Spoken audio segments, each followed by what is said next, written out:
What's up guys? Panibagong video na naman ang ating gagawin.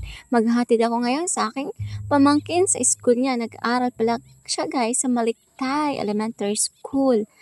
At kapag nagpipidyo pala ako guys, nasanay na siya magsalita na hello guys. 'Di ba nakita niyo naman sa introduce? Siya nag-una hello guys.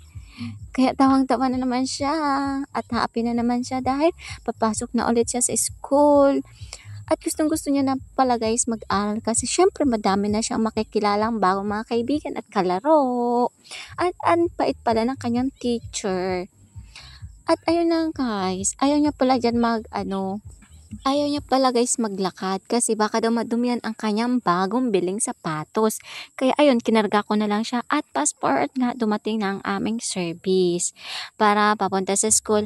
At hindi naman namin to pwedeng lakarin, baka malate na kami kasi nga guys, ang layo-layo pa pag linakad namin to. Kaya nagsasakay kami ng habal-habal at saka 20 pesos lang pala ang bayad. Pero hindi na pala kami guys commute kasi meron na kaming service ang tito niya. Hatid sundo kami ng kanyang tito at ayun guys, napakalawak na mga tanim na kamote. Makikita nyo naman guys. At ayan nga, nakapark ng mga sasakyan. At gustong gusto talaga ng pamangkin ko pag ganito kasi nga may spray ride. Nakakasakay siya ng motor. Gustong gusto niya talaga sumakay sa motor. At gustong gusto niya na din mag-drive. Gustong gusto sa unahan umupo. Guys, medyo malit lang ang ating kalsada ngayon at medyo din madaming mga puno kasi syempre kailangan madaming puno dito talaga sa bundok para fresh ang hangin. At konti pa lang dyan ang dumadang kasi medyo late na kami ng pamangkin ko. At ayun na nga guys. At sa inyong po mga nami, mga tita, ingat po sa paghahatid ng mga bata, ng mga junakis.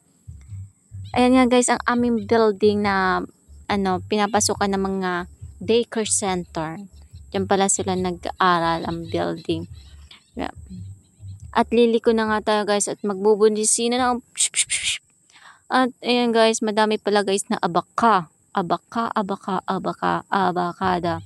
At madaming nyug. Mahal pala ngayon guys ang bili ng mga nyug. Mahal ang bili ng nyug. At may nakita nga kami naglalakad na bata at hindi na namin siya pwedeng isakay kasi hindi na kasya. Sobrang dati guys, way back nung nag-aaral pa ako guys, naglalakad lang talaga ako dito. Hindi pa uso noon yung mga kapanahonan ko, yung mga habal-habal, talagang lakad talaga yan. Hanggang pag-uwi, maglalakad. Pag late na ako, tinatakbo ko pa yan. Bago nga ako, pumasok, kailangan ko muna maglaba nung elementary ako.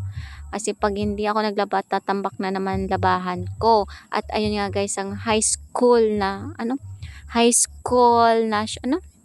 Maliktay High School.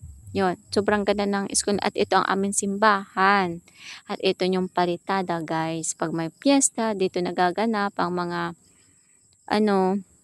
shout out kay Androbia. At ayan guys, at malapit na pala tayo guys sa eskwela ng aking pamangkin. At makikita nyo na kung ang eskwelahan ng Maliktay Elementary School na dito ako nag-aaral guys. At dating nag-exercise na yung mga bata. At tanaw na tanaw ang bundok. Napakaganda na nung dati, medyo pangit pa yan. Pero ngayon ganda kasi siyempre nagre-renovate na din.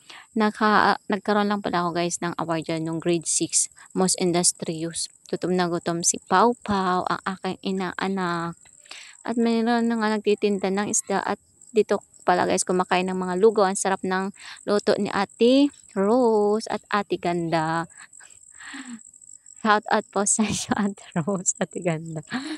Andyan kami kumakain ng lugaw. Napakasarap ng lugaw. 5 pesos lang. Dito lang ako guys nakakita ng pinakamurang lugaw. 5 pesos lang. 5 pesos lang guys. Halos karamihan 10 pesos pero dyan 5 pesos. Solve na ka na. At break time na nga guys ng mga bata.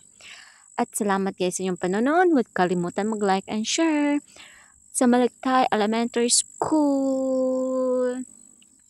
naglalaro ng mga bata at meron peeing nagaganap. Sobrang saya ng mga bata 'no.